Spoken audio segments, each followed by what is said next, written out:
Natanteraka hetsika ara-tsosialy kosa ny firalahin'ny mpitandrina avy ao amin'ny synodam-paritany arivo avaradrano ny sabotsy faha 20 ny volana martsa lasa teo ny akony.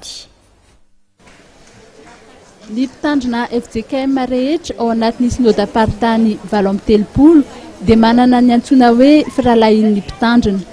Io fikambanana io no sehatra iray ifanohanan'ny mpitandrina sy anehoana fa iray ihany izy ireo ao amin'ny topo. Ho fanampiana lafiny sosialy ary dia nanatanteraka hetsika fitadiavam-bola ny firalahin'ny mpitandrina avy ao amin'ny synodam-paritany arivo avaradrano ka ny sabotsy 20 martsa teo no nanatanterahana izany tao amin'ny espace Eldorado. Natao izao hetsika izao mba ahafahan'ny fikambanana mifampitsijo bebe kokoa. Voasamba no nanao hetsika tahaka izao ity fikambanan'ny mpitandrina ity. Na dia izany aza dia tonga maro sy nandray anjara mavitrika ireo fiangonana rehetra tao anatin'ny synodam-paritany. Marobe ihany koa ireo mpitandrina sy katesista ary solon-tenam-piangonana no nifanotrina sy nandray anjara tamin'ny hetsika izay natao.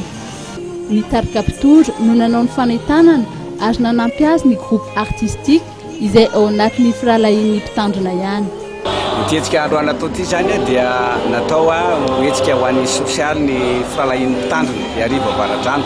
Izay raha malala koa fa mila mahay mifampitsinjo, mifampihevitra ny mpitandrina ary ity androany ity no anatevenana ny mba tahirim-bola entina mifampitsinjo izany fiverana izany.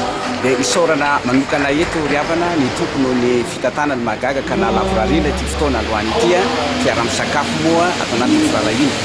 Miaraka amin'ireo nasaina rehetra izay tonga maro mifanofona aminay. Isaorana ihany koa ny synodam-paritany name am-pitiavany ity daty androany ity nafana manao izao hetsika izao. Ary eto dia tsy hainy tsy isaotra ny mpitandrina mpiara-miasa rehetra tamin'ny fifanohanana fifanampiana araka izay azo atao.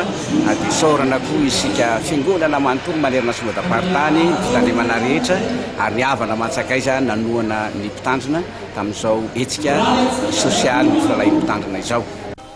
Sady hetsika izy ity no fiaraha-mifaly ka ankoatra ny fiaraha-misakafo sy ny hirahira dia nisy ihany koa ny fanaovana dimirindra ho mariky ny fiaraha-mifaly izany. Marihana fa manatanteraka fivoriana indray mandeha isam-bolana ny firalahin'ny mpitandrina fa amin'ny volana septambra kosa izy ireo dia anatanteraka recyclage pastoral iarahan'ny mpitandrina mivady sy ny ankohonany ary any Folopointe no anatanterahana izany.